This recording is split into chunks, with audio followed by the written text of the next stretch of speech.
Salut YouTube, j'espère que ça va et bonne année 2024, meilleurs vœux, que l'année soit la meilleure possible, que ce soit d'un point de vue ludique ou autrement. Nous on repart pour une nouvelle année de jeu, mais on va repartir un peu en arrière parce qu'on est en 2024, mais on va parler d'abord des jeux que j'ai découverts en décembre 2023, donc le mois passé. Comme d'habitude, pas de ordre particulier au niveau de la préférence, il y aura juste à chaque fois les déceptions, puis les trucs pas mal, puis les tops, il y aura des 3 ce mois-ci. En gros, ce sera par ordre chronologique, à chaque fois j'utilise comme d'habitude les images que je peux récupérer de la part des éditeurs quand ils font du bon boulot. Sinon, comme toujours aussi, Eric de What's Eric Playing, que je remercie une fois de plus, comme chaque mois, m'a permis d'utiliser certaines de ses photos, que lui fait très belles. Comme d'habitude, là aussi, je vous mets son petit Instagram ou son site dans la barre d'infos. Sinon, en haut à gauche, j'ai toujours du mal, malgré le... Ça fait presque 1 an maintenant qu'on fait ces vidéos. Comme d'habitude aussi, si vous aimez la vidéo, vous pouvez lâcher le petit pouce qui va bien. Vous pouvez commenter avec vos propres découvertes de décembre 2023 ou votre avis sur les miennes. Vous pouvez aussi partager tout ça, comme d'habitude, je vais pas m'étendre dessus, mais un petit Buy Me a Coffee si vous avez reçu des étrennes, que vous savez pas où les mettre et que vous voulez soutenir le travail que je fais, que vous pensez que ça mérite. Donc voilà, je crois qu'on a fait à peu près le tour. Je vous propose que, sans plus attendre, on parte vers les déceptions. On va me dire, oui, oh, vous êtes un con, vous allez jeter ça. Oui, je le jette, parce que ça, c'est honteux, ça. C'est pas de la charcuterie, ça, c'est de la merde.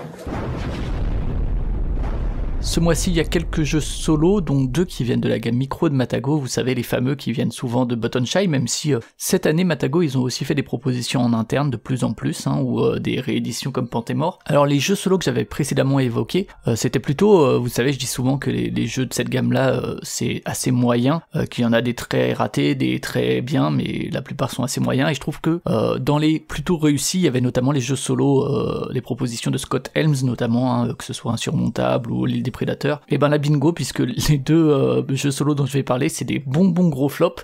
Alors le premier, c'est celui-là, c'est Convoyeur très spatial, qui est de Lucas Gentry, qui est un gars qui intervient avec plaisir et sympathie sur les forums de BGG pour répondre à pas mal de questions. Alors j'ai fait un épisode de T'as joué à quoi sur le jeu, je vous invite à l'écouter pour un peu plus de détails, mais dans l'idée, dans l'ensemble, je trouve qu'il y a vraiment un système assez intéressant de cartes. C'est souvent le cas avec le Button Shy, vu qu'ils ont que 18 cartes, ils arrivent à les utiliser de manière intéressante, et là ces cartes, il y a une espèce de transition qui se fait d'un espace à l'autre et où elles acquièrent différentes fonctions, notamment il y a des trucs qui peuvent être des améliorations de vaisseaux, d'autres membres d'équipage, tout ça, ça apporte un peu de personnalisation, presque de roleplay finalement à Convoyeur très spatial.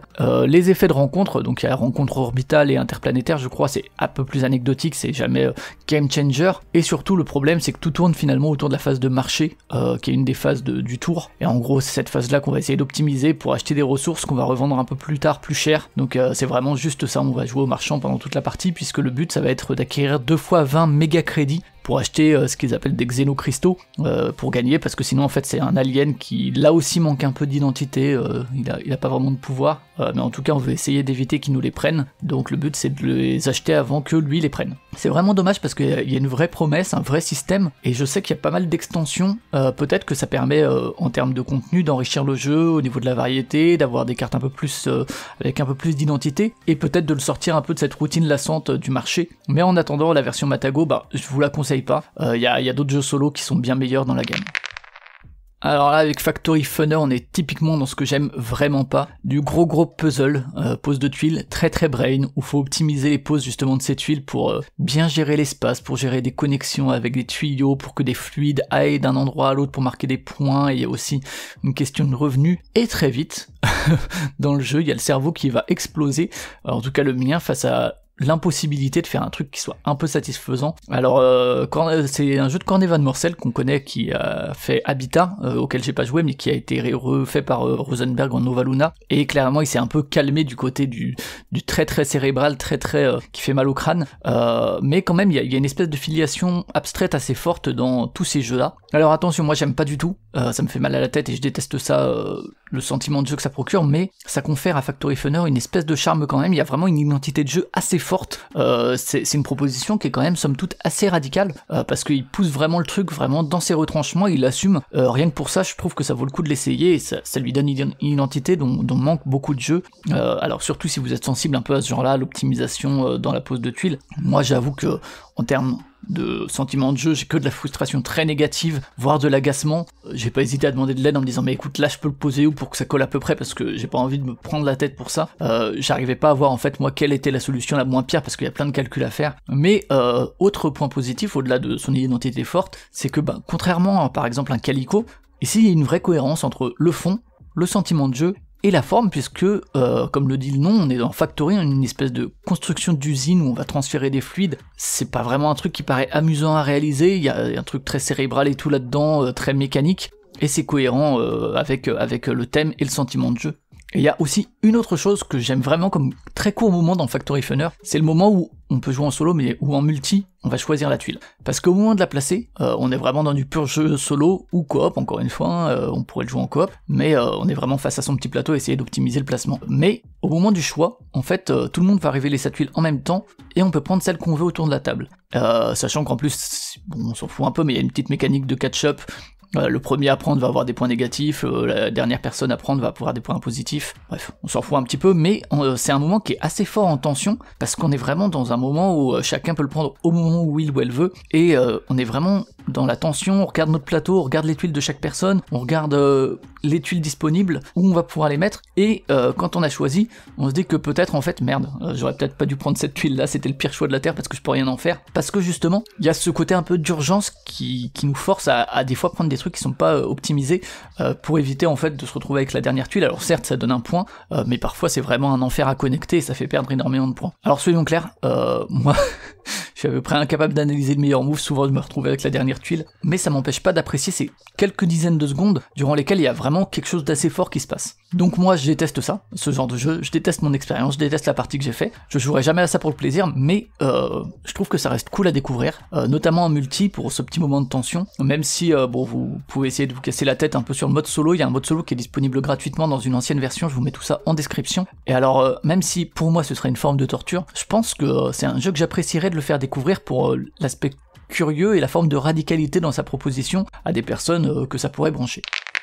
Rapidement, une découverte sur Board Game Arena, un flip and ride qui se joue en solo ou à plusieurs, et pour le coup ça va pas changer grand chose. Alors l'idée c'est de charger des camions pour les envoyer rejoindre des entrepôts pour marquer des points, le tout avec des contraintes pour les camions, vous savez, ce camion là on peut mettre que des nombres différents, celui-là on peut les mettre que du plus petit au plus grand, rien de très original. Le plus chouette dans cette proposition c'est que c'est un jeu en print and play, en fait c'est un flip and write où c'est des cartes, un jeu de cartes classique qui vont servir à cocher les différents endroits des camions. Alors je sais pas, j'ai pas trop regardé un peu comment ça a été créé, mais j'imagine que c'était peut-être un concours, une contrainte perso que l'auteur s'est imposé d'utiliser ce jeu de cartes classique. C'est toujours un truc que j'aime bien, mais bon, au-delà de ça, rien de formidable, rien de bien marquant.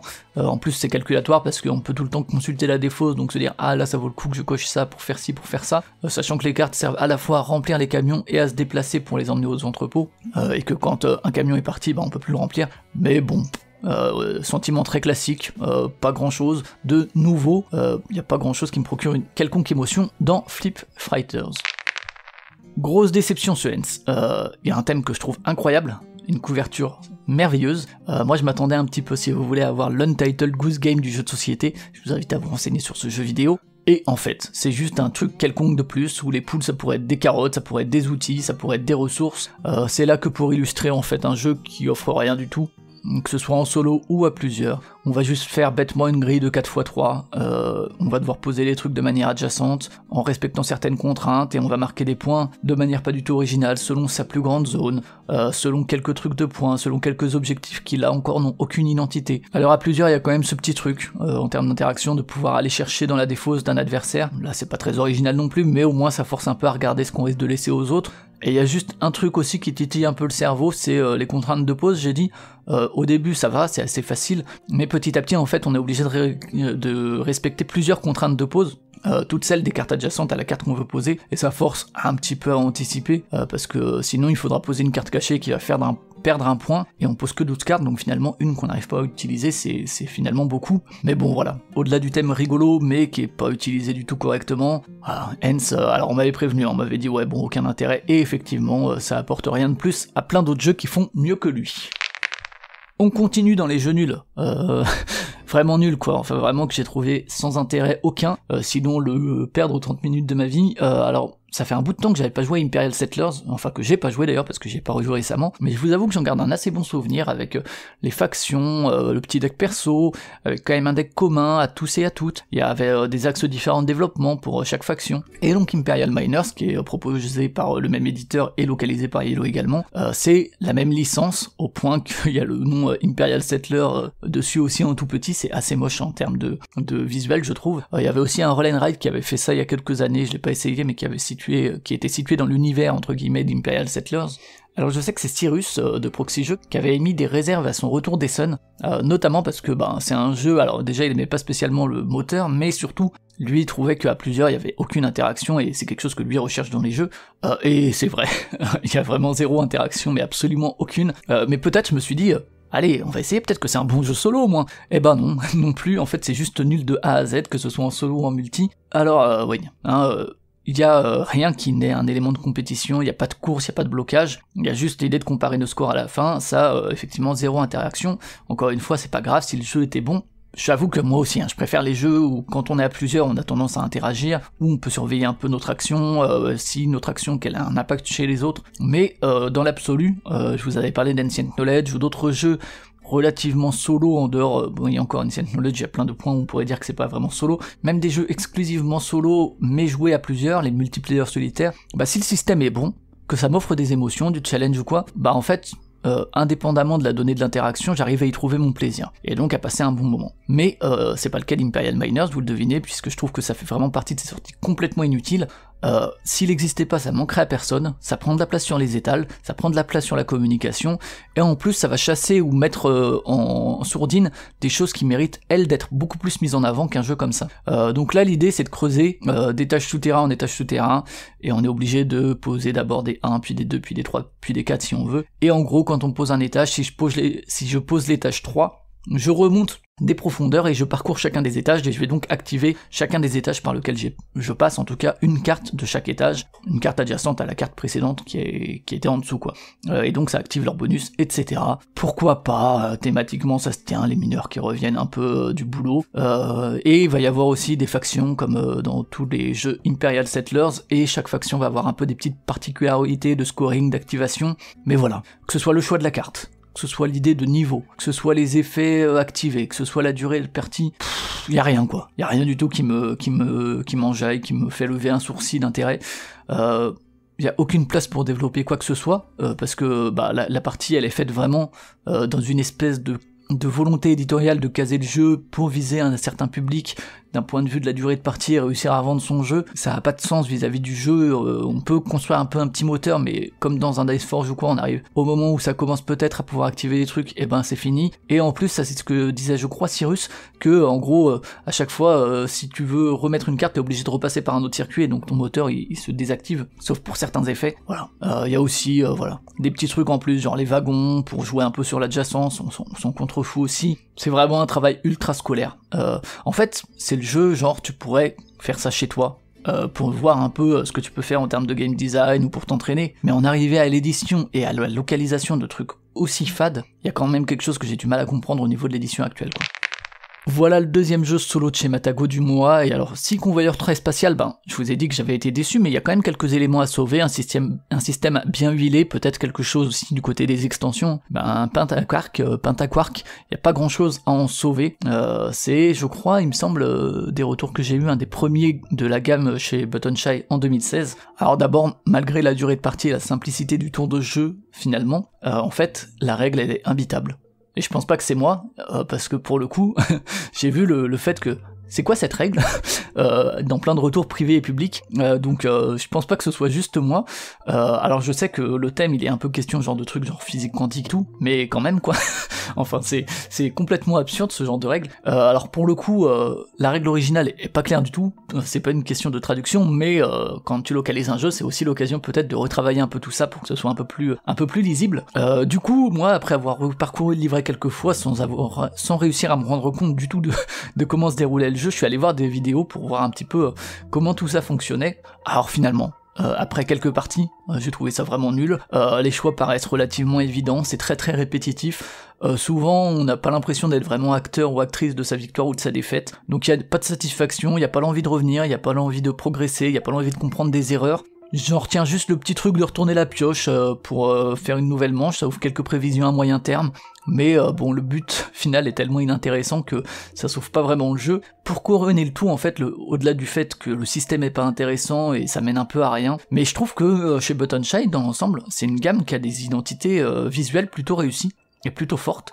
Par exemple, Convoyeur très spatial, j'aime bien le look du jeu. Bah là, même pas, je trouve ça assez moche. Donc gros ratage, c'est dommage parce que bon, en fait, il y a tellement de productions Button Shy qu'il y a de quoi faire pour éviter de localiser les trucs les plus pourris, et qui en plus sont écrites effectivement n'importe comment, ouais, encore une fois, une règle incompréhensible et un jeu qui n'est pas intéressant du tout. Dirk Henn, c'est un auteur très très respectable et très doué, ne serait-ce que parce qu'il a fait quand même des très bons jeux comme Alhambra, comme Shogun, ou Metro à la fin des années 90 que je trouve plutôt cool. Mais Powerline, donc le dernier jeu de cette liste de déceptions, et qui est édité par Queen Games, alors c'est une habitude chez Dirk Henn, il a plein de jeux édités chez Queen Games depuis une vingtaine d'années, c'est pas du niveau des jeux que j'ai cités. C'est pas le pire jeu de la planète, c'est pas le pire jeu des déceptions, mais c'est très très plat. Et on en fait le tour en une partie, alors on peut aller explorer un petit peu pour les variantes de scoring, qui m'ont l'air un peu plus intéressantes. Ça reste la même chose quand même, plus ou moins. C'est un système très simple, on balance des dés de différentes couleurs, qui vont correspondre en fait aux pions des plateaux joueurs ou joueuses, et ces dés là on les place dans un certain ordre, et il va falloir qu'on place nos petits bonhommes dans le même ordre, donc de gauche à droite ou de droite à gauche, sans sauter de personne. Voilà, je vais devoir placer mon bonhomme rouge sur un emplacement indiqué par le dé rouge. Je vais devoir en fait les placer sur les valeurs représentées par les dés, et pourquoi je fais ça? C'est pour remplir des lignes, les power lines, les lignes de énergie, pour marquer des points lors de 3 scorings différents. Et en plus, si j'arrive à entourer certaines zones, je sais plus comment ça s'appelle, les centrales ou que sais-je, ou les usines ou trucs, ça rapporte des points en plus. Il y a zéro interaction là aussi, on est vraiment tout seul face à ses choix et son plateau. Alors, faut savoir que les plateaux sont différents dans la disposition selon les personnes, mais on peut pas vraiment parler de jeu asymétrique, ça change absolument rien dans le jeu. C'est un exercice qui est pas désagréable dans l'absolu, de regarder son plateau, de se dire je vais optimiser ça je vais plutôt le placer là et là, et puis en plus on peut placer maximum sur 3 lignes, ce genre de truc, ça offre quand même quelques choix, mais c'est assez plan-plan, il n'y a pas de grand enjeu. Il y a quand même une petite dynamique intéressante, c'est le côté entonnoir, il y a une espèce de réduction des possibles, parce que il y a un certain nombre de tours de jeu, et il va y avoir exactement ce nombre de tours de jeu, exactement ce nombre de possibilités de placement. C'est-à-dire que dans toute la partie, on va pouvoir placer X pions qu'un certain nombre de fois dans un tour. Par exemple, je vais pouvoir en placer 3 que, je crois, 3 fois, 1 que 2 fois, 6 que 2 fois aussi. Donc c'est à nous en fait de trouver le moment le plus pertinent pour en placer 1, 3 ou 6, sachant qu'on ne peut pas en placer 0, on peut pas passer son tour. Ce qui fait que parfois pour pouvoir jouer, et parce que si j'ai vidé toute ma colonne de 6, je peux plus en mettre 6, ou si j'ai vidé toute ma colonne de 3, je peux plus en mettre uniquement 3. Du coup, pour pouvoir jouer parfois, on va devoir placer en fait des pions dans une zone annexe qui va faire perdre des points, mais parfois c'est pas juste, parce qu'on peut pas, c'est pour sauter entre guillemets un dé et passer à un suivant pour faire des coups un peu plus intéressants. Donc il y a ce côté un petit peu entonnoir qui est pas inintéressant et qui est intéressant à constater la première partie, et à se dire tiens, il y a quand même ce truc là qui est une contrainte assez forte, mais bon, pas de raison vraiment d'y retourner. J'y ai joué qu'en numérique sur Tabletop Simulator, et je vous avoue qu'en plus, je crois que c'est une édition à plus de 40, entre 40 et 50 €, avec des plateaux et tout, du carton, blablabla. Je comprends pas une édition pareille de la part de Queen Games. C'est un jeu qui aurait pu être clairement un jeu à cocher, avec quelques feuilles plastifiées, éventuellement le petit plateau pour un prix beaucoup plus accessible, et pour le coup, vu la faiblesse des émotions ressenties et l'apport du matériel en carton, c'est à peu près inutile. Je pense que les sentiments de jeu seraient exactement les mêmes. Voilà, les déceptions, c'est terminé. Il y en avait quelques-unes, heureusement un peu plus de soleil nous attend, même si dehors ça caille de ouf, mais on va partir avec les expériences ludiques que j'ai trouvées plutôt plaisantes en décembre 2023.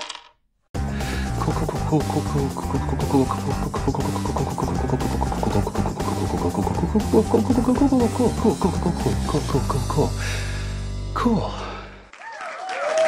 vous le disais, je vous le dis à chaque intro, chaque mois, mais je traite pas que les nouveautés, moi je suis toujours curieux en fait de jeux de manière générale et notamment de découvrir des choses plus anciennes, et ce mois-ci c'est Reiner Knizia qui en témoigne avec Blue Moon. Reiner Knizia qui après une exceptionnelle absence le mois dernier est bien de retour dans ses mensuels. C'est un jeu qui est sorti en 2004, il me semble qu'il a eu une nouvelle version dans les années 2010 genre Légende ou quoi, et en fait c'est un jeu qui aurait tout à fait sa place aujourd'hui dans un marché où il y a les JCE, les JCC, ils sont assez nombreux, alors c'était peut-être le cas à l'époque, mais j'avoue que je les pratiquais pas trop à part Magic, mais parce que au-delà, il y a une boîte de base avec des factions, mais Blue Moon a plein d'extensions qui sont autant de peuples différents, qui ont leurs petites spécificités, que ce soit au niveau des illustrateurs, des illustratrices, au niveau des pouvoirs, et en plus, il y a quelques contraintes, mais on peut personnaliser des decks en mélangeant tout ça, donc voilà. Pas mal de possibilités. Et question rythme et dynamique, je trouve que honnêtement, il y a plein de joueurs ou de jeux actuels qui pourraient trouver leur kiff dans le système de jeu qui est assez limpide, et somme toute, il y a assez peu d'interrogations essentielles,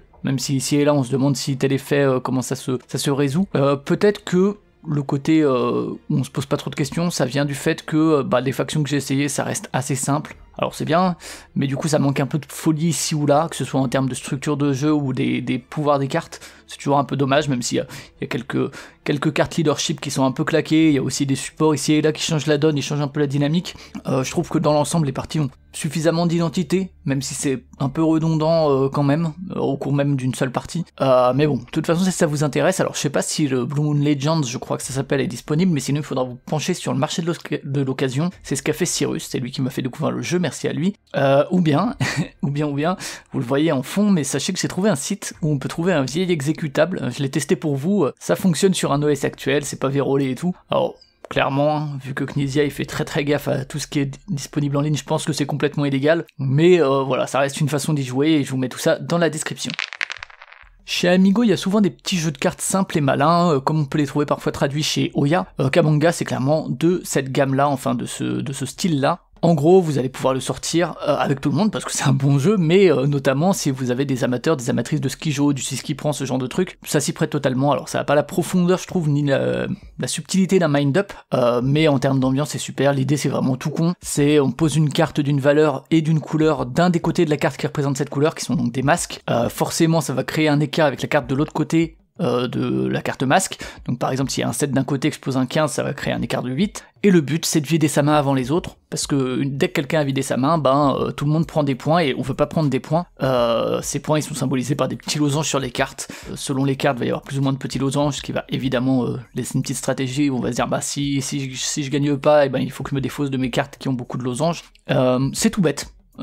Mais voilà, il n'y a pas que ça quand même, c'est que tout le kabanga du titre, quand on pose sa carte, qui doit être de la même couleur que le masque, si d'autres personnes possèdent des cartes de cette couleur-là, qui rentrent dans l'écart entre les deux cartes de cette couleur, elles peuvent s'en défausser, ce qui du coup les approche de la victoire, mais surtout la personne qui a posé la carte repioche autant de cartes que celles défaussées par les adversaires. Je sais pas si c'est clair, je pose un 12 bleu alors qu'il y avait un 17 bleu, et si des personnes qui avaient un 17 bleu en face, je veux dire, ça fait un écart de 5, et le 13, 14, 15, 16, bleu, si des personnes les ont, elles peuvent les défausser, et moi je piocherai autant de cartes que celles défaussées. Alors évidemment, généralement on va essayer de créer les écarts les plus petits possibles, de faire un 6 avec un 6 ou un 6 avec un 7, parce qu'on peut pas y avoir de kabanga à ce moment-là. Il y a notamment aussi, ça permet, alors j'ai encore peu exploré ce côté-là parce que ma mémoire est très faible, mais il y a peut-être une petite composante un peu mémoire, où on va se dire ah oui ça je sais que c'est passé, donc bon c'est à peu près safe de jouer ça. Mais la partie avance petit à petit, et forcément on finit par devoir créer des écarts plus conséquents, en général, et là croyez-moi qu'on serre les fesses, on espère qu'il y a pas mal de choses qui sont passées, parfois parce qu'on peut récupérer un paquet de cartes comme ça, notamment on peut passer d'une très bonne place à la dernière place, et également, il y a ce côté-là où on se dit, peut-être, il y a aussi les moments où finalement on récupère rien alors qu'il y a énormément d'écarts, et c'est des situations assez rigolotes. Il y a aussi un petit truc, c'est que en fait on est obligé de changer de couleur à chaque personne qui joue.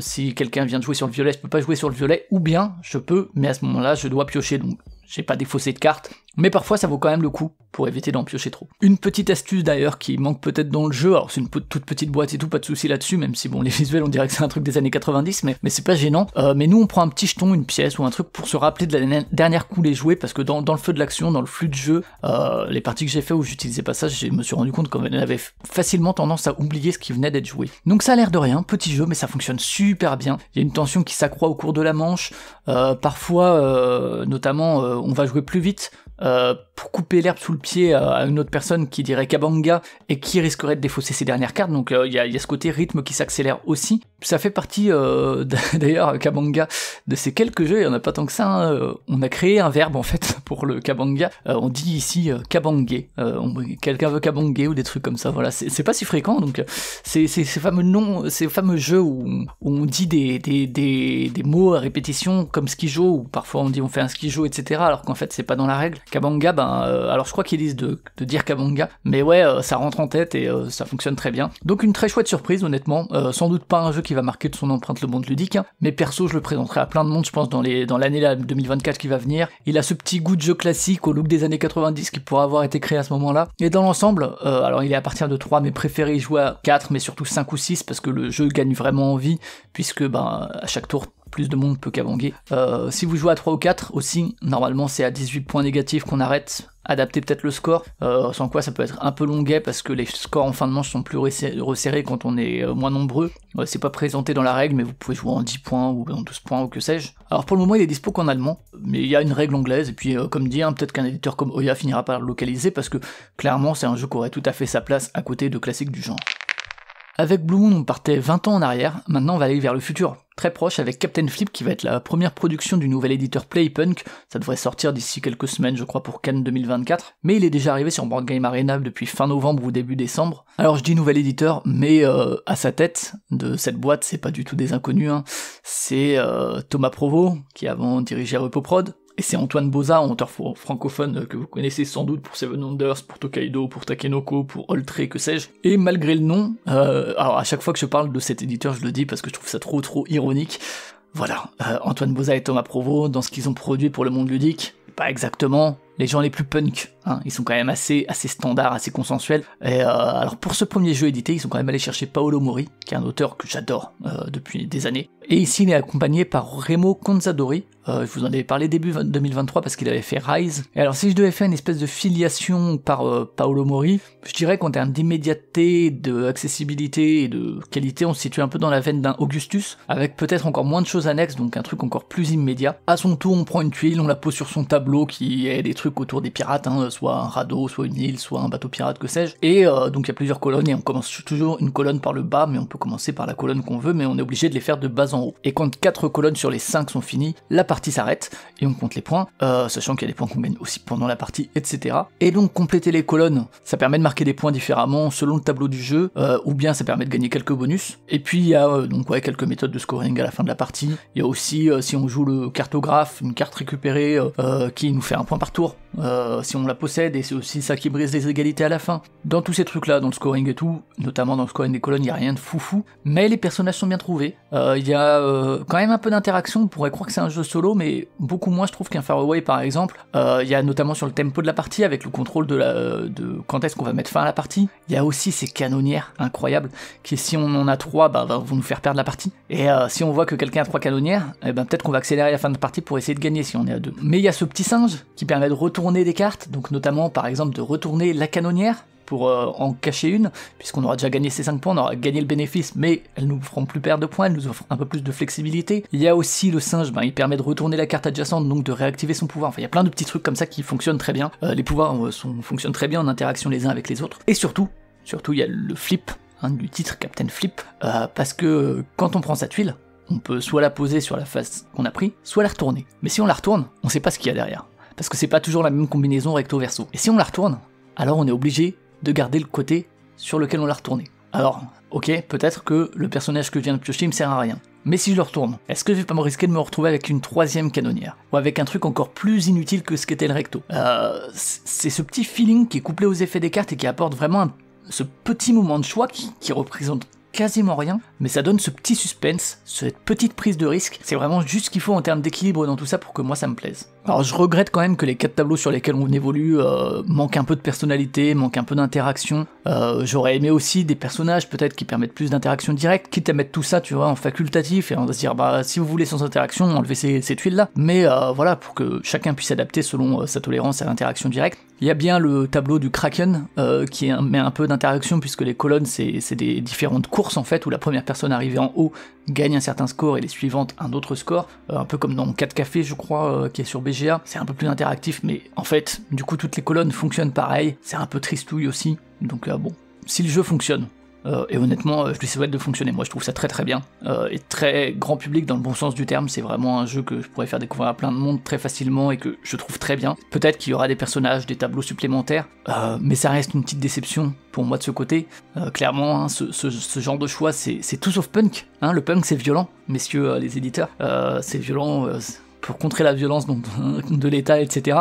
Là, vous êtes vraiment dans le côté beaucoup plus consensuel. Donc, play consensual. Peut-être, c'est comme ça qu'ils auraient dit play safe, hein, ils auraient dû s'appeler comme ça les éditeurs. Mais donc dans l'ensemble, ouais, très très bonne découverte de ce mois-ci, j'en ai fait des dizaines de parties, un équilibre presque parfait pour moi de ce qui est offert en termes de choix, des impacts de ces choix, du lien de tout ça à la complexité, au rythme, à la fluidité du jeu. Encore une fois, c'est la preuve que la qualité d'un jeu et le fait que je l'aime ou non, c'est pas que c'est fait pour moi, c'est pas que je suis pas la cible parce que je suis un joueur et que c'est plutôt pour les gens qui commencent, non, j'adore ça. Clairement, en termes de difficulté, j'ai parlé d'Augustus que j'adore aussi, et pour moi c'est encore plus accessible qu'un Seven Wonders Architect, Antoine Boza pourrait en prendre de la graine justement.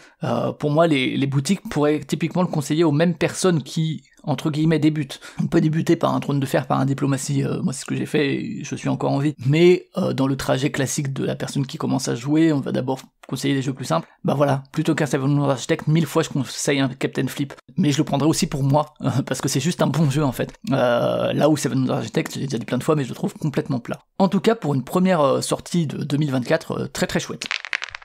Passons du flip au flic, qui est le terme anglais pour les jeux de Pichenette. Alors celui-ci, le thème est assez fort, et si vous voulez, je sais que je parle beaucoup de proxy jeux pendant cet épisode, et j'ai pas fini, mais on en parle plus longuement avec Cargo, qui est un grand aficionado du genre de Pichenette, c'est lui qui m'a fait découvrir le cortège, on en parle donc dans un épisode de T'as joué à quoi, je vous mets tout ça en description. Alors je reste un peu réservé sur le thème, faute d'avoir pu discuter avec les personnes derrière le projet, parce qu'il y a une espèce d'édito, le thème est bien dans l'absolu, et c'est fort de faire un thème comme ça, mais il y a une espèce d'édito un peu neutre, vous savez, qui prend pas trop parti. Moi je le trouve un peu frileux, dans un monde où l'équilibre des forces, il est pas équilibré et qu'à un moment faut prendre parti. Et les récits et les souffrances, clairement moi, que ce soit dans le camp des flics ou dans le camp des gens qui se font taper par les flics, ça se vaut pas. Passer cette petite réserve, on est dans un jeu qui est pas le plus immédiat par rapport à d'autres jeux du genre, même s'il reste globalement dans un format assez court, à 2 uniquement, où on peut faire un match aller et retour. Plutôt que, en fait, c'est pas un jeu où on va juste chercher à viser ou à taper les pièces de l'autre, ce qui déjà taper les autres, ça a une force thématique par rapport au thème qui est proposé dans le cortège, mais il y a surtout toute une question de la gestion de l'espace, de protéger des pièces, d'éviter des ouvertures à l'adversaire. Je sais que dans le T'as joué à quoi, je comparais ça un peu au billard, quand à la fois on va faire un coup, on va chercher à rentrer des boules, mais on va aussi faire en sorte que peut-être, en ayant tapé cette boule, la boule blanche, elle va être à un endroit qui va pas arranger mon adversaire. Il y a tout ce petit truc là. Les manifestantes vont devoir prendre le contrôle d'une zone qui est représentée par un cercle 3 fois pour gagner la manche. Ou bien ils ont une deuxième façon, c'est de faire basculer l'opinion de leur côté en dénonçant les violences policières. C'est encore une fois un petit curseur qui se déplace dès qu'un flic tape ou dès qu'on arrive à les prendre en photo. Et alors du côté des flics, il faut évidemment éviter de faire en sorte, il faut limiter la communication des médias ou essayer de les mettre dans notre poche, ce que fait le pouvoir en général, et ou bien éliminer des pièces adverses, évidemment. Pour ça, il y a des pièces classiques, rouge et bleu. Rouge, c'est évidemment les manifestants, mais il y a aussi des pièces différentes avec des petits pouvoirs, notamment pour pouvoir jouer sur ces jauges ou éliminer des pièces spécifiques. Alors il est conseillé, comme dit, de faire une petite partie en échangeant de place et en comparant en fait le résultat de chaque personne à la fin des 2 manches. Mais j'avoue que je peux comprendre, moi, qu'il est difficile thématiquement d'incarner les CRS et le pouvoir qui va taper sur les manifestants. Je sais que pour moi c'est pas forcément la chose la plus simple qui soit. Donc vraiment une proposition intéressante, notamment dans la transcription thématique et la manière dont il utilise en fait le genre de la Pichenette, c'est assez particulier. Alors c'est pas une partie que j'ai trouvé une source de plaisir intense, mais j'y rejouerai sans déplaisir, j'aime bien le genre, j'aime bien la façon dont le cortège l'utilise, et il faut avouer que, il faut bien dire que taper les flics à l'aide des black blocs, voilà, c'est une proposition qu'on trouve que trop rarement dans le paysage ludique.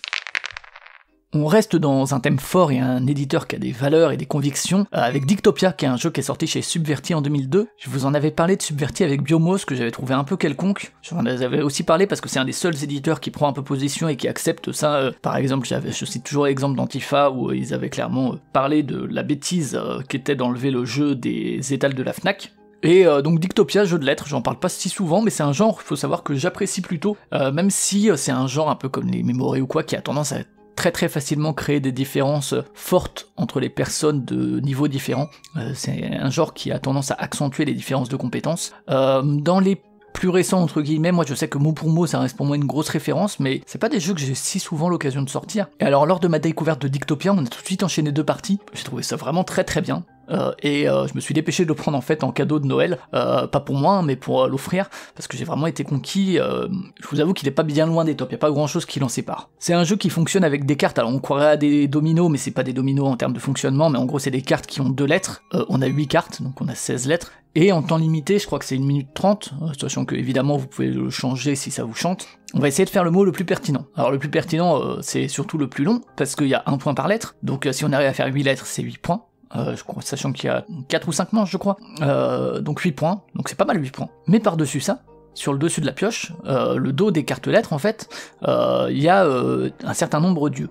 Il y a, donc c'est des yeux, c'est pour le lier au thème, et donc on va voir ça au sommet de la pioche, et si sur les lettres qui composent notre mot, on a exactement le bon nombre d'yeux, c'est 3 points en plus. Donc un mot de 6 lettres, avec pile le bon nombre d'yeux, c'est 9 points. C'est mieux que les 8. Et puis honnêtement, faire un mot de 6, 7, 8 lettres, selon le tirage et tout, c'est compliqué. Alors que peut-être un mot de 4, 5 lettres avec les bons yeux, ça peut le faire et ça rapporte autant. Mais les mêmes lettres, un E par exemple, il va pas toujours avoir le même nombre d'yeux sur lui. Alors peut-être que si j'ai 2 E, attends, si je prends ce E là, que je le mets autre part, que je le remplace par l'autre, ah mais non ça marche pas, parce que là ça colle plus pour ce mot. Est-ce que je peux pas trouver un autre mot?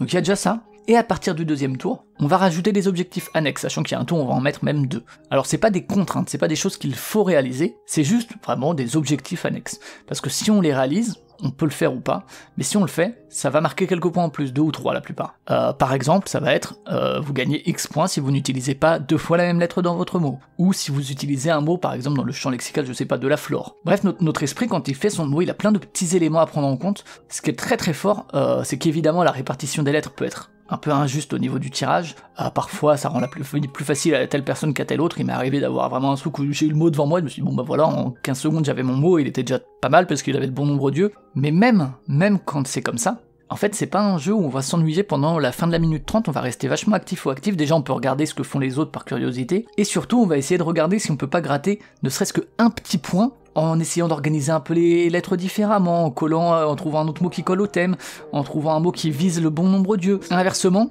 au début du tour, alors c'est peut-être moins, mais moi j'ai tendance à essayer de viser, bien sûr, à la fois les yeux, le mot long et un objectif annexe. Mais sauf que c'est difficile. Et en fait, il faut réussir à trouver ce petit moment de rupture. En fait, c'est un moment de rupture qu'on va se créer soi-même. On va se dire, ok, laisse tomber, il faut que je trouve autre chose, un mot plus court, un mot où je vais faire plus court mais je vais avoir les yeux, ou bien je laisse tomber les yeux et je fais le thème, parce que vous savez que un tien vaut mieux que 2 tu l'auras, c'est ce qu'on dit. Quelques points, alors que sinon, peut-être que je vais faire un mot de 3 points parce que je serai dans l'urgence à la fin et que j'aurais pas trouvé. Mais du coup, ce petit moment de bascule, il est pas simple à accepter parce qu'on est quand même là à se dire, je dois pouvoir trouver un truc. C'est un exercice vraiment, je trouve, assez cool à observer a posteriori. À ce système-là, qui est solide, et je trouve que c'est des très bonnes sensations, j'ai parlé du thème. Je trouve que comme souvent chez Subverty, c'est un peu engagé. C'est celui de la surveillance des mots, de la censure, etc. C'est assez bien retranscrit à la fois par la boîte, le dos de la boîte, les règles, et la bande-son aussi qui est proposée par l'éditeur sur le site et qui peut servir de timer. Et alors, on pourrait se poser la question, parce que c'est un jeu quand même assez grand public en termes de sensations et de propositions, et clairement, c'est pas le thème le plus mainstream qui va appeler le plus de monde dans un rayon, mais je vous avoue que si on peut se poser la question du choix éditorial en termes de succès, moi c'est un choix que je préfère, qui est assumé, qui colle avec la direction éditoriale de l'éditeur, et que je préfère ça à un truc sans âme, d'autant quand ça rentre à peu près en cohérence avec la proposition ludique. Il y a aussi un mode solo qui est pas inintéressant, je l'ai pas essayé mais j'ai lu et ça a l'air assez cool, donc je serais curieux de l'essayer. Il y a aussi une extension, évidemment 1984. Alors tout ça, pourquoi pas un top?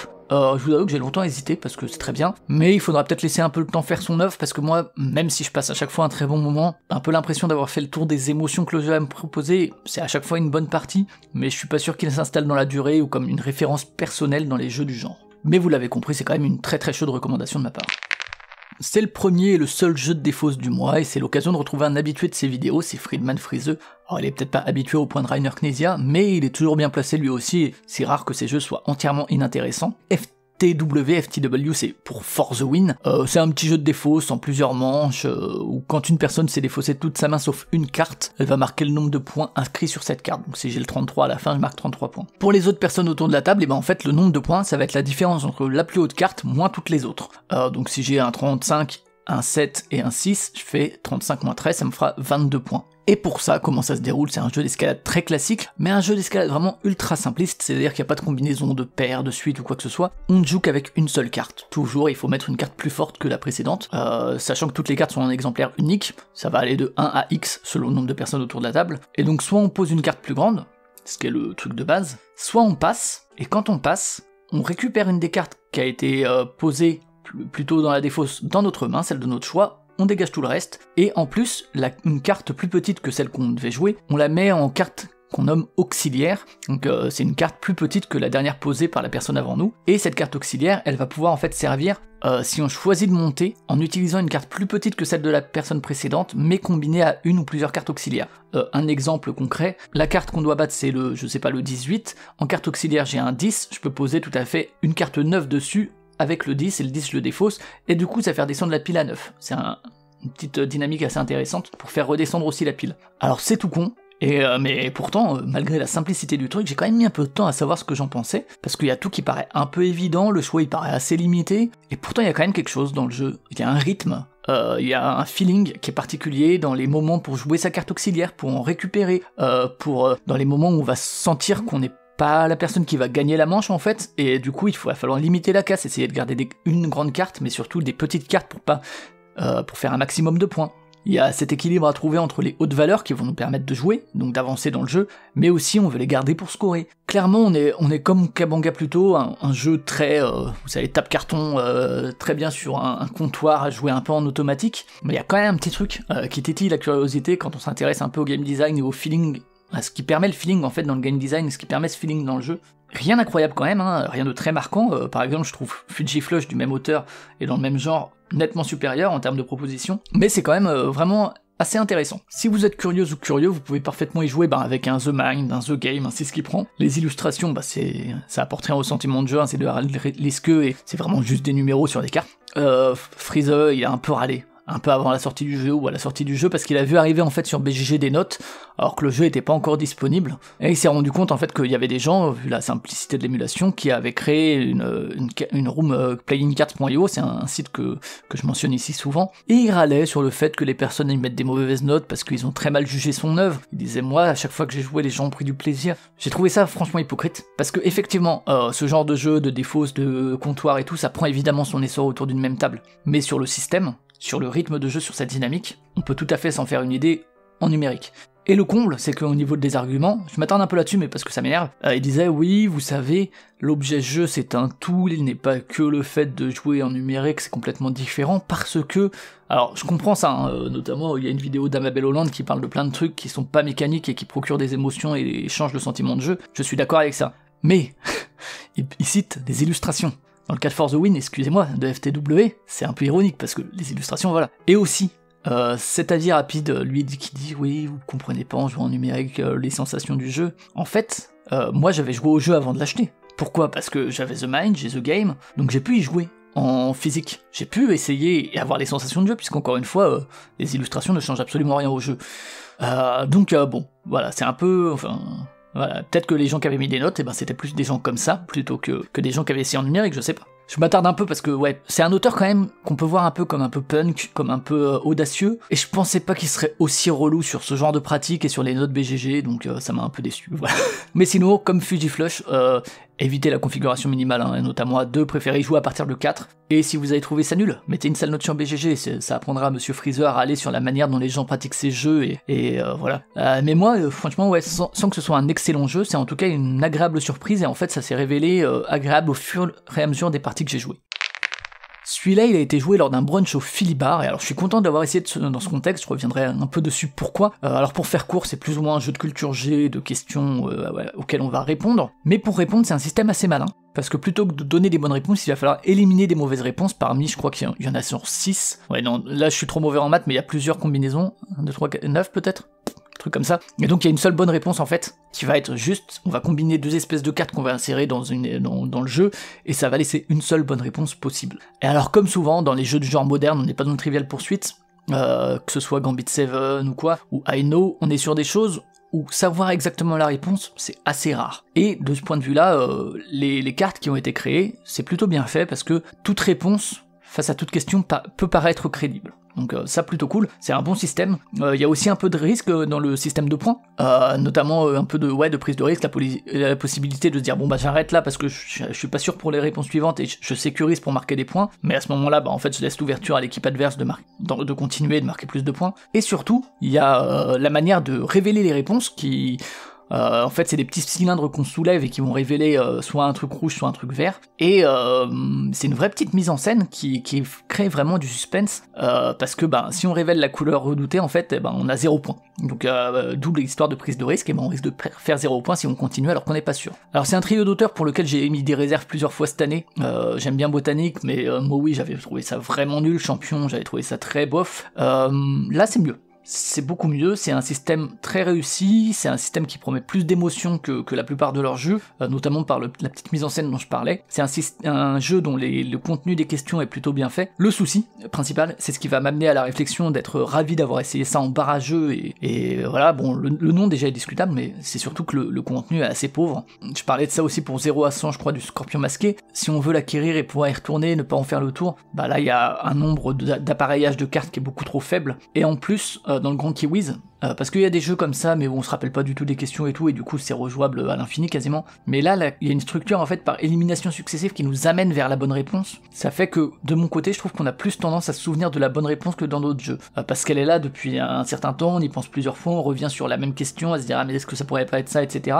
Et en plus, la mise en scène qui encore une fois est bonne dans la révélation finale, c'est marquant et du coup ça facilite le fait de se souvenir de la réponse. Donc c'est pas mal, c'est un moment agréable, c'est une bonne idée dans la manière dont le jeu réserve ses réponses. C'est un jeu que je trouve plutôt bon, mais moi ça rejoindra pas ma ludothèque. Clairement, par contre je suis content de l'avoir essayé en barrageux.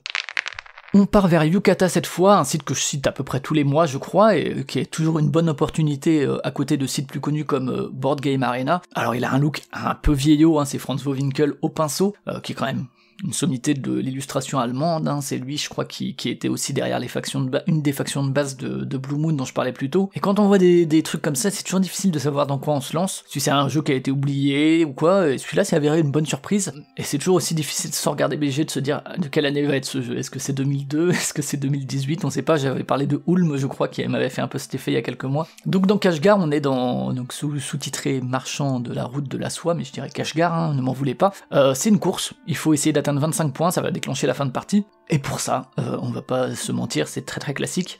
Il va y avoir des contrats qu'on va réaliser en dépensant des bonnes ressources qui vont nous donner des points, et en plus il y a la mule, donc une des ressources, c'est souvent juste un prérequis, on va pas la dépenser mais il faut avoir au moins X mules. Bref, on va essayer de récupérer des ressources pour les dépenser. Parfois il y a aussi quelques cartes, quelques contrats un peu spéciaux qui vont apporter des points selon les cartes qu'on possède, et aussi, et c'est plus rigolo, la possibilité peut-être d'aller chercher des contrats face cachée, et peut-être de pouvoir les réaliser ou peut-être pas, mais il y a rien quand même de bien original ni de vraiment passionnant, je vous l'avoue, on est vraiment dans quelque chose de très classique, mais ce qui est intéressant, c'est pas le but, c'est vraiment plus le système qui entoure tout ça. Alors l'idée c'est que, je pense que vous comprenez bien avec les visuels, c'est qu'on a 3 colonnes de cartes face visibles en fait, au début de la partie, ça peut évoluer pendant la partie, mais à la base on en a 3, et ce qu'on fait, c'est qu'on va toujours activer la carte sur le dessus de cette pile. Et ensuite, on va la déplacer à l'arrière. Et comme dit, cette pile, en fait, elle est dépilée entre guillemets, on met les cartes les unes par-dessus les autres pour voir qu'est-ce qui va venir. Il y a des effets plus forts qui vont dire, du coup tu te défausses de la carte, tu l'enlèves du truc, ce qui peut être cool parce qu'on épure son deck, ça pioche, ça colonne, mais souvent on va être dans une carte qui va à l'arrière, et du coup on va être dans cette espèce de cycle sur 3 pioches différentes, et surtout, il y a plein d'effets qui vont nous permettre de récupérer des nouvelles cartes, 2 pioches différentes, je crois qu'il y a 2 pioches différentes qui ont un peu des cartes plus puissantes ou quoi, mais du coup on va pouvoir se dire, j'ai pris telle carte, je vais la mettre à l'arrière de telle ou telle colonne, et du coup on a un peu, c'est rigolo, on a un sentiment de triple deck building un petit peu, mais c'est du deck building avec une structure dans laquelle on n'a pas l'habitude de voir le genre. Parce que c'est du deck building mais dont on voit l'ordre de pioche, et dont on va pouvoir, enfin, il y a cette espèce de triple levier qui est assez intéressant, et on va essayer d'activer celui-ci au bon moment, de faire que ce deck, enfin cette pioche-là va nous servir à ça, et celle-ci plutôt à ça, et celle-ci on va plutôt l'épurer, etc. Ça permet vraiment pas mal de choix intéressants pour essayer de s'en sortir au mieux, d'avoir un rythme qui va dans le sens de ce que demande le jeu pour gagner, pour faire la meilleure course possible. Alors encore une fois, il y a un peu ce côté tout ça pour ça, parce que dans l'absolu c'est juste pour faire des contrats à la con, mais je vous avoue que cette idée de deck builder qui parvient quand même à surprendre un peu dans sa structure, ça suffit en fait, pour me donner l'envie d'y revenir, et puis pour le présenter à des camarades en disant hey, regardez, c'est quand même bizarre ce truc, vous avez vu, c'est du deck building alors qu'on dirait pas trop en termes de visuel ou quoi, et c'est une curiosité qui me paraît être un peu restée sans suite alors qu'il y a vraiment une idée là-dedans. Si vous avez l'opportunité, que ce soit en ligne ou pas, je vous conseille de l'essayer. Ce sera pas le jeu du siècle, mais ça mérite quand même la découverte. J'ai découvert celui-là la même soirée que Factory Funner et Dictopia, et clairement, alors, il y a Feiduti, et on sent sa patte là-dedans, même si, ouais, ici, il est pas tout seul, hein, il est accompagné par Sandra Pietrini. C'est un jeu qui, à la sortie, il y a quelques années, m'avait marqué par ses visuels et les petites références glissées ici et là par David Cochard, notamment, il y a ce Macron usurier, qui avait marqué, son rôle lui va comme un gant, il faut bien le dire. Sinon, bon, on est dans de la collection, de la majorité assez classique, on va récupérer des cartes dans une rivière qui vont scorer de différentes manières selon la famille. Les critères de score, c'est assez varié. En général, c'est un genre, la majorité comme ça, avec des cartes où je suis assez sévère, parce que je trouve ça assez déjà vu. Là, je vous avoue que ça m'a pas dérangé outre mesure, parce que tout le reste est plutôt chouette. C'est pas un jeu que je vous recommande à tout prix, c'est pas le meilleur de ces trucs pas mal, mais j'ai passé un très bon moment. Il y a aussi ces petits personnages de début, alors là aussi on est dans du Feiduti plein jus, mais il y a, du coup c'est pas des game changers, mais il y a quand même des petits effets un peu qui sont les bienvenus, mais surtout, il y a aussi la possibilité de piocher des cartes face cachée, donc du dessus de la pioche, et on va pas les rajouter tout de suite, on va les garder face cachée, on les connaît, mais les autres les connaissent pas. Et ça rajoute juste ce qu'il faut d'incertitude et de dynamique et de bluff, de guessing et tout, donc c'est plutôt cool.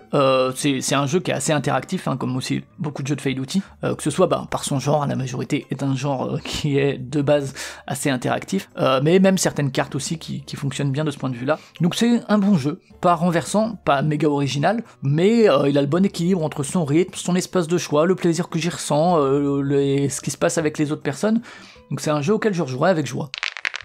Vous le savez peut-être, mais moi Can't Stop, surtout en numérique, c'est un de mes jeux préférés de la Terre. Et pourquoi je vous parle de Can't Stop? Parce que de loin, comme ça, quand on voit Mountain Goats avec ses dés, ses pistes et tout, on se dit, ça peut y faire penser, parce qu'on va mettre des dés ensemble pour progresser sur des pistes. Alors j'ai joué qu'en numérique, encore une fois, et clairement c'est un jeu, je pense, qui gagne à être joué autour d'une même table à plus que 2. Je crois que sur BGG la configuration recommandée est 4, et je le comprends tout à fait en termes d'interaction. Mais donc ça s'arrête là la comparaison à Can't Stop, parce qu'en fait on n'est pas du tout dans du stop ou encore, c'est juste qu'on progresse sur des pistes en lançant des dés, et où il y a beaucoup d'interactions. C'est un jeu en fait qui à la base n'était pas du tout thématisé, je sais plus si ça s'appelait Level X je crois, ou un truc comme ça, ou Level 8.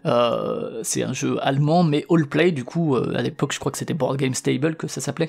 Ils ont choisi de faire grimper des chèvres sur les montagnes. Ma foi, pourquoi pas, thématiquement, ça se tient.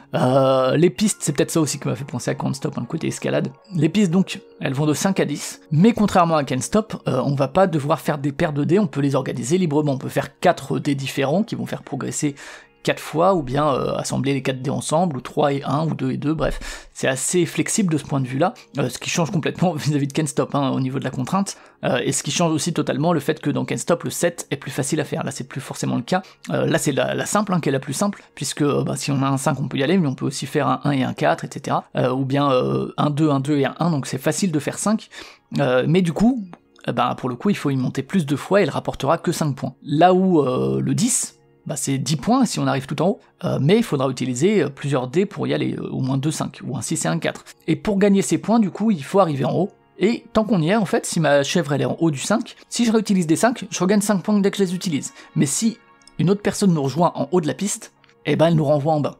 D'où le côté très très interactif, et où à 4 ça marche mieux parce que ça se passe plus souvent, alors que sinon à 2 on peut quand même pas mal camper en haut d'une piste, notamment de la piste 10, c'est un peu moins intéressant. Par rapport à ça, donc il y a ces points là qu'on va gagner qui vont faire une bonne partie des points, mais il y a aussi des espèces de collections où si on arrive à avoir un jeton de chacune des colonnes, donc 5, 6, 7, 8, 9, 10, on va gagner des points en plus.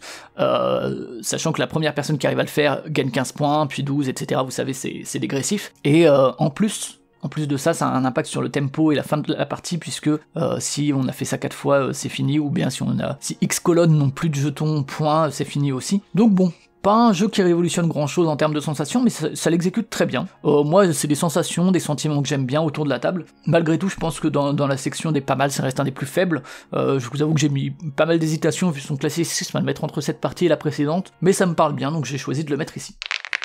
En général, j'aime plutôt les jeux de course, même si j'en connais pas tant que ça, moi Formula D c'est un de mes jeux préférés, sachez-le. Rush and Bash c'est un jeu de course, mais c'est pas une approche simulationniste ou quoi, ou qui veut simuler une course, c'est plutôt une approche qui va rappeler Mario Kart.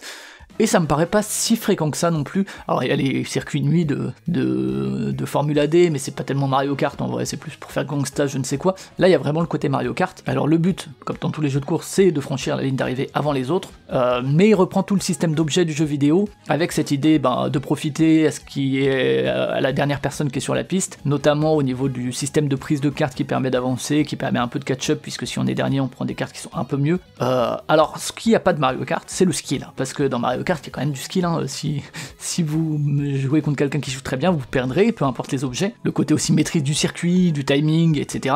C'est beaucoup moins présent dans Rush and Bash. C'est un système très simple où je crois qu'on a 3 cartes, on en joue une. Cette carte-là, elle va nous dire de combien on avance et le pouvoir qu'on active, donc c'est pas un choix énorme, mais ça suffit, en fait, c'est peut-être nécessaire pour retrouver le côté très très immédiat et le côté plus ambiance et crasse qui existe aussi dans Mario Kart, qui mélange les deux. Alors c'est des pouvoirs qui sont pas révolutionnaires, mais qui fonctionnent bien, que ce soit la bombe, le missile, le fait d'être obligé de changer de voie à certains moments où on veut pas forcément le faire. Alors le missile, c'est pas Mario Kart, c'est pas, ça permet pas de passer presque premier. Il y a aussi le côté véhicule personnalisé qui est plutôt cool, parce que on va pouvoir progresser si on utilise, je crois, des étoiles ou un truc comme ça.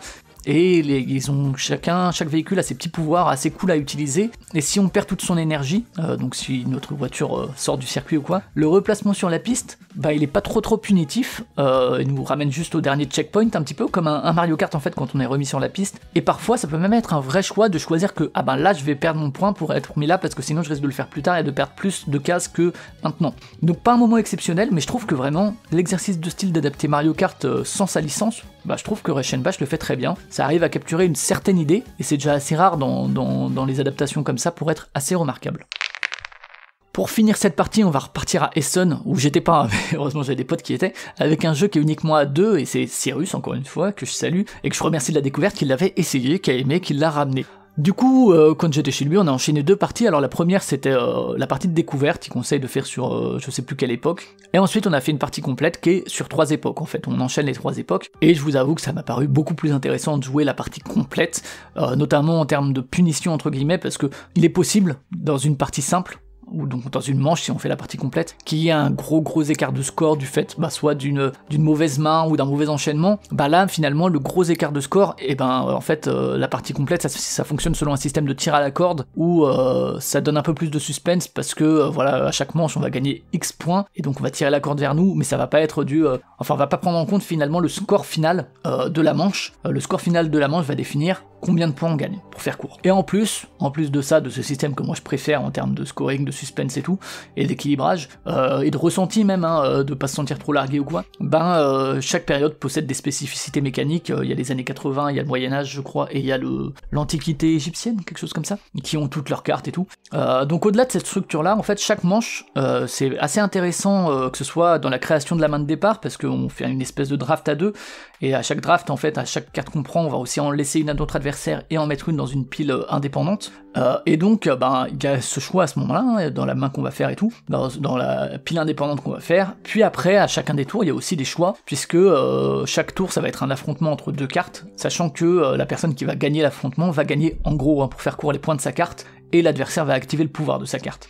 Avant de la défausser. Et comment ça se passe, c'est que la personne qui a gagné le tour précédent va annoncer la couleur en mettant sa carte. Enfin, il n'y a pas de couleur, on s'en fout, je dis annoncer la couleur pour l'expression, on n'est pas dans un jeu de pli. En gros, on va mettre une carte, et l'adversaire va pouvoir y réagir.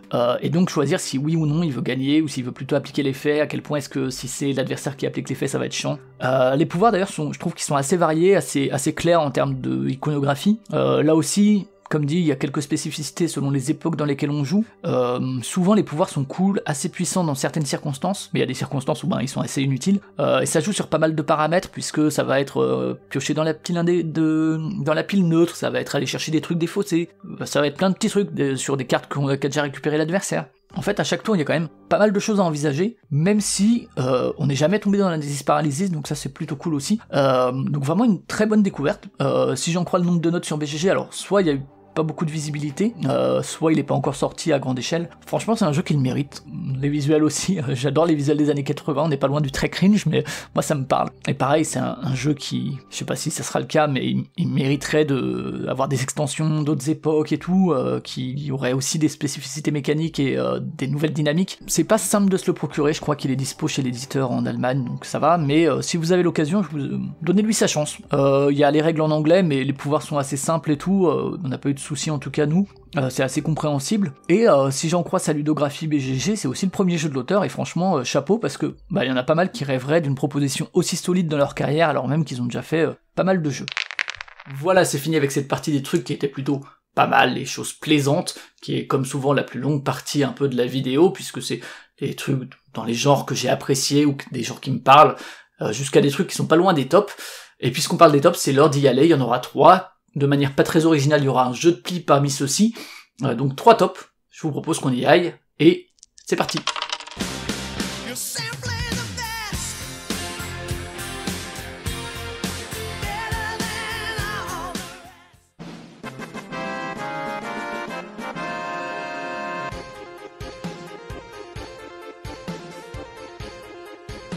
On commence par une énorme surprise, évidemment une bonne surprise, c'est donc Dorfromantik, une adaptation de jeu vidéo qui a le même nom, et je suis vraiment content de le retrouver dans ces tops du mois, parce que c'est un jeu où vraiment j'y allais à reculons du fait de son statut d'adaptation, du fait aussi que ce soit un jeu de pose de tuiles qui est pas mon genre préféré, et aussi de toute la communication que j'entendais autour, notamment le côté ultra chillax, qui selon moi en fait quand on dit ça souvent c'est très très raté, ces jeux de société contemplatifs et chill et tranquillou, en général c'est des jeux pas très intéressants, sans intérêt, voire même incohérents, comme Canvas par exemple. Et finalement, on est face à une des toutes meilleures adaptations qui soit, peut-être la meilleure adaptation de jeu vidéo pour moi, parce que ça dose à merveille cet équilibre qu'a déjà le jeu vidéo entre une ambiance bucolique et un vrai challenge, la possibilité vraiment de performer, parce que Dorfromantik, ça pousse à relancer les parties pour faire mieux, pour progresser dans la campagne, pour valider des objectifs. Du jeu vidéo, il retranscrit aussi très très bien ce double enjeu un peu entre le score et les objectifs, avec des parties où on va viser l'un plutôt que l'autre, et adapter ainsi sa façon de jouer et la dynamique de la partie. Comme le jeu vidéo aussi,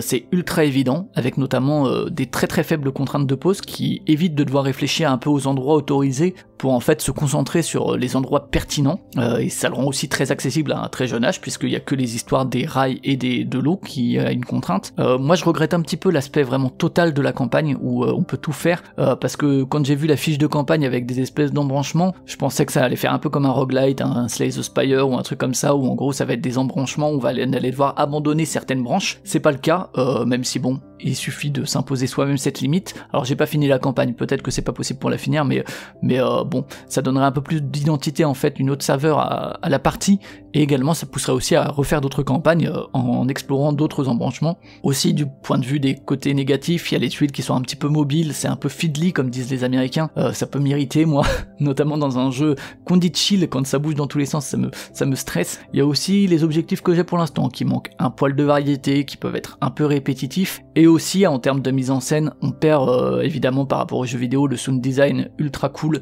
et les animations qui étaient adorables, donc vraiment super surprise. Pour un avis plus long, plus détaillé et tout, j'en ai parlé dans le dernier épisode des jeux du mois de Proxy Jeux, je vous le mets dans la description, mais clairement, je le redis, énorme surprise. Sûrement la plus grande des surprises de l'année, parce que j'y allais vraiment très très dubitatif, et franchement ouais, que ce soit en termes d'adaptation de jeux vidéo et puis même en dehors de ça, juste en termes de jeu, je trouve qu'il est vraiment très très très bon. Je vous ai parlé en septembre dernier de Ptolemy, un jeu de défausse de John Hill, qui est l'auteur du toujours génial Jekyll vs Hyde. Il reste avec Hipparchus, donc le jeu dont je parle ce mois-ci, dans le jeu qui est que à deux, ce qui semble être une de ses marottes, mais cette fois plutôt qu'un jeu de défausse, il revient dans le jeu de pli. Alors au niveau du thème, on est dans une espèce de complément à Ptolémée, parce qu'on va incarner des astronomes qui vont découvrir, qui vont discuter en tout cas de leur découverte sur la Terre, la Lune et le Soleil, qui sont en fait les 3 couleurs de jeu avec chacune 10 cartes. Donc il y a 10 cartes Terre, 10 Lune, 10 Soleil. Alors il complète à ce point Ptolémée, et il y a un truc très très élégant là-dedans.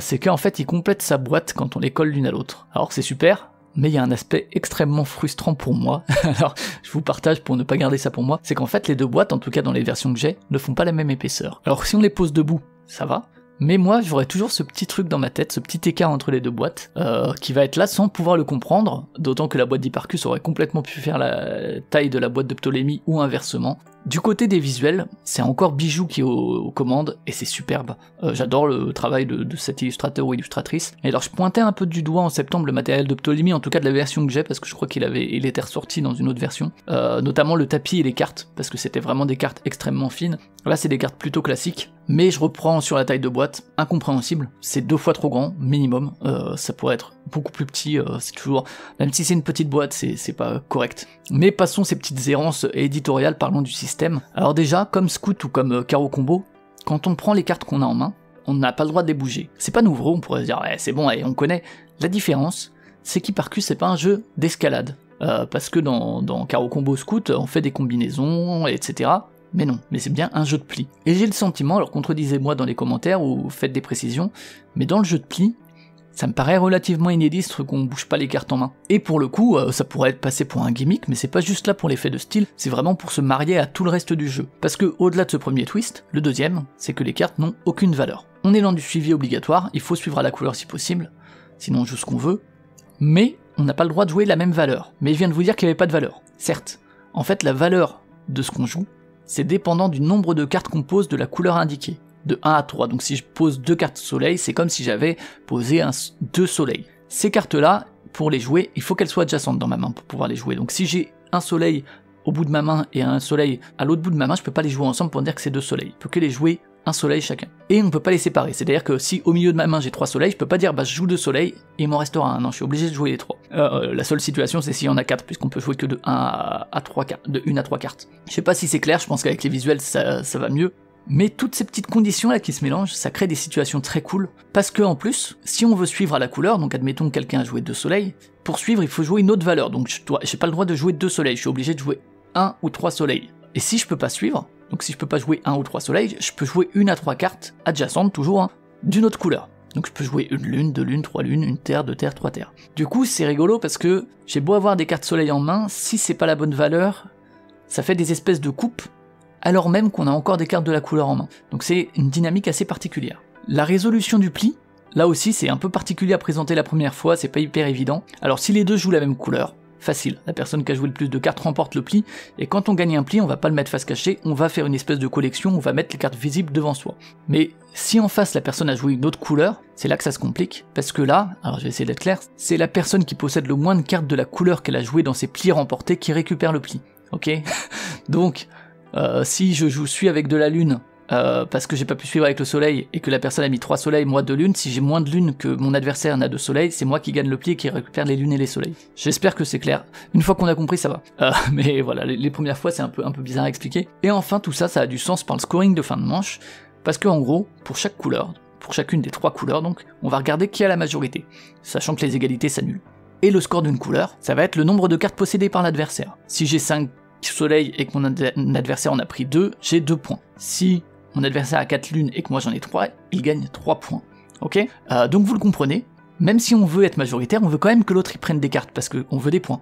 Mais pas trop, mais en même temps suffisamment. Mais en même temps, lui laisser marquer des points, c'est aussi lui redonner la main, et donc lui laisser l'initiative. Et parfois, il y a une coupe précédente qui n'en est plus, parce que l'arc de la main, et comme dans Caro Combo ou quoi, on va rassembler des cartes qui n'étaient pas rassemblées au début de la partie, et du coup, certaines cartes que je pouvais pas jouer plus tôt, finalement, elles sont jouables. Alors le thème se ressent moins que dans Ptolémée, j'avais bien aimé dans Ptolémée la répartition des cartes qui était très thématique par rapport aux planètes, mais par contre du côté des sensations de jeu c'est beaucoup plus intéressant, il y a bien plus l'impression d'un équilibre à contrôler, d'avoir du choix, et il y a vraiment ce sentiment que chaque élément du jeu, ça semble à sa place pour proposer un tout, alors que pris indépendamment, on dirait vraiment des gimmicks assemblés les uns aux autres, et en ce sens-là, le génie du thème en moins quand même, je trouve que ça rappelle vachement la maîtrise qu'il avait montré sur Jekyll vs Hyde, où vraiment tout était à sa place de manière incroyable.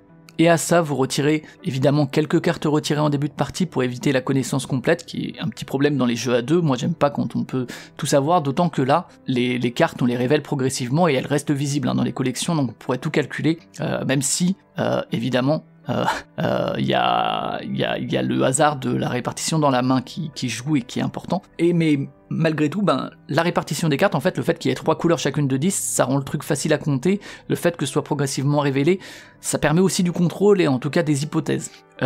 Du coup, j'ai parlé des petites erreurs éditoriales. Il y a aussi un petit truc, c'est que pour gagner le jeu, il faut gagner 2 manches. Bon, voilà, on gagne une manche et on a plus de points que l'autre, c'est pas ouf en termes de climax et d'émotion, mais si on passe au-delà de ça, franchement, super recommandation. Alors c'est pas facile à trouver, si vous avez l'occasion, n'hésitez pas, en espérant peut-être qu'une édition future soit un peu dans une plus petite boîte, mais sinon c'est vraiment très facile à émuler, vous prenez 10 cartes de 3 couleurs différentes, et c'est parti, et vraiment super découverte de ce mois-ci. On va finir avec un jeu solo, qui est autrement plus réussi, vous le devinez, que les deux qui étaient dans la partie des déceptions. Alors David Thompson et Trevor Benjamin, c'est des auteurs que j'aime bien, du peu que je connais d'eux. Je trouve qu'ils ont une assez forte identité d'auteur. Alors ici, ils sont rejoints par Roger Tankersley. C'est un thème fort, la lutte contre Franco, c'est un thème qui me parle beaucoup, historiquement, politiquement, et donc on doit ici remplir des missions face aux franquistes, et pour ça on va envoyer nos résistants, nos résistantes, pour essayer de faire le meilleur score possible à la fin. Vous le savez, l'histoire de score, c'est rarement le système que je préfère, que ce soit en solo ou en coop, puisque c'est un jeu solo, mais vous pouvez jouer à plusieurs, si vous mettez plusieurs derrière la table. Mais alors ici, il y a un score, mais je trouve qu'il est quand même surtout question de victoire ou de défaite, et la victoire elle a différents niveaux, et finalement il y en a assez peu qui portent le nom de victoire, comme pour montrer un peu la machine infernale contre laquelle on se bat, et le peu de chance qu'on a d'arriver à une quelconque victoire, et que tout est un peu moins une défaite qu'avant peut-être. Résistance, c'est un jeu assez difficile qui peut même être assez punitif. Il va offrir pas mal de conditions de défaite, que ce soit des espions, que ce soit des civils morts, ce genre de trucs, et ça va forcer le sacrifice de personnes qui vont avoir de l'identité. Ça va aussi multiplier les effets négatifs de la part des soldats adverses ou de la part de certaines missions, mais tout ça, encore une fois, c'est super cohérent et c'est porté vraiment par le propos du jeu. Parce que au-delà du système, qui est un système qui fonctionne très bien, avec différentes cartes qu'on peut placer à différents endroits, enfin à 2 endroits différents, donc les cartes de résistants ou résistantes, pour bénéficier d'effets différents selon s'ils sont révélés ou s'ils restent cachés. Il y a aussi des ennemis qui eux aussi ont des capacités si on les laisse vivre ou quand on va aller sur leur mission, la mission dont ils font partie. Du coup, on va devoir un peu prioriser ce qu'on veut éliminer en fonction de la situation, sachant que sauf exception, s'il y a certains ennemis, en fait les missions on peut les remplir sans vaincre les ennemis, mais en général c'est préférable parce que sinon il y a pas mal d'effets des ennemis qui vont se déclencher et qu'on veut pas trop subir, sinon ça risque de nous mener à la défaite. Chaque tour vraiment il y a plein de petits choix à différents niveaux, que ce soit sur la manière de bien utiliser sa main, sur l'ordre dans lequel on va l'utiliser, si on utilise un personnage lors de la phase de planification, lors de la phase de combat. Tout ça, il y a un équilibre que j'aime plutôt, avec aussi la bonne dose de hasard. Donc vraiment déjà, rien que d'un point de vue du système, c'est très solide et très très recommandable. Mais ce qui le fait atteindre un peu le statut de jeu du mois et rejoindre Fini parmi mes expériences solo qui sont les plus marquantes, c'est la narration de Résistance. C'est la manière dont il arrive à raconter ce qui se passe, le lien très fort entre le thème et la manière dont il est mis en jeu et dont il est mis en scène. Dans le dernier dossier de Proxy Jeux, là aussi je vous mets tout ça en description, j'ai développé, on parlait de l'immersion, donc j'ai développé un peu une chronique sur la force du nom, notamment qui m'a été inspirée par mes parties de Résistance, la force du nom, la force du mot, notamment donc à travers l'exemple de ce jeu-là, et comment tout ça, ça peut procurer des émotions fortes et favoriser l'immersion. Évidemment, je vous invite à aller l'écouter pour plus de détails et pour écouter les autres chroniques sur le sujet, mais en gros, le fait de nommer ces camarades-là par leur prénom, le lien à ces illustrations très très réussies, les illustrations des civils, qui peuvent nous faire perdre s'il y a trop de pertes civiles, tout ça, ça fait que pendant la partie, c'est super dur de choisir d'envoyer les résistants et résistantes à visage ouvert. C'est en général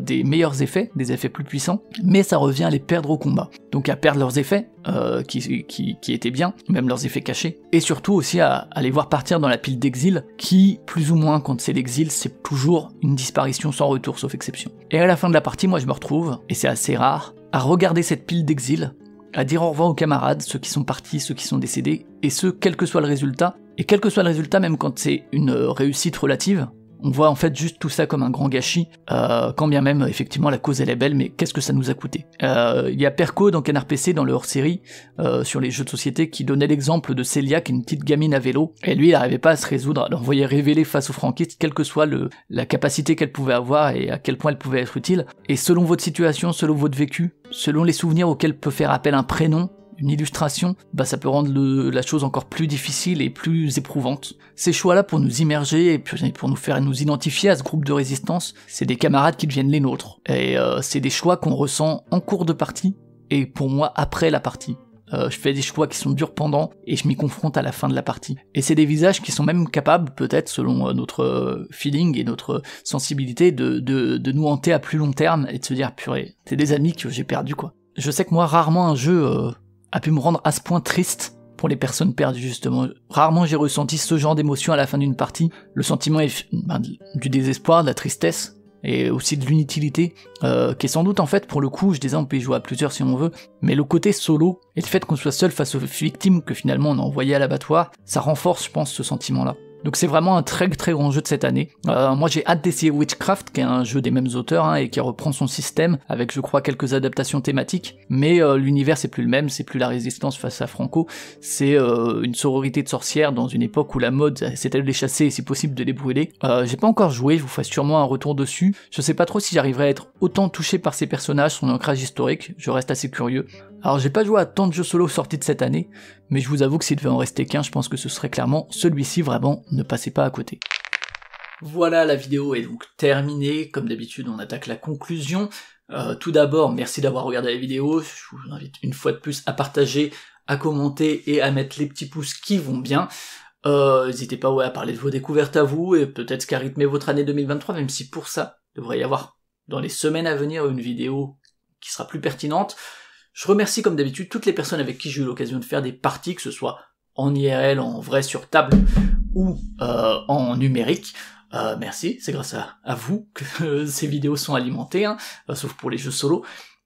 Du coup, on devrait se retrouver donc environ début février pour la prochaine vidéo du bilan mensuel avec les jeux découverts en janvier. Et également du côté des vidéos, alors il y a des projets, je sais pas si j'arriverai tous à les mener, il y a évidemment un petit bilan 2023 qui prendra une autre forme que le bilan 2022 de l'an dernier. J'ai aussi envie de faire un petit retour sur 2022 avec des choses que j'ai découvertes depuis. Bref, pas mal de choses. En tout cas, j'espère que la vidéo vous a plu. Prenez bien soin de vous. À plus. Ciao.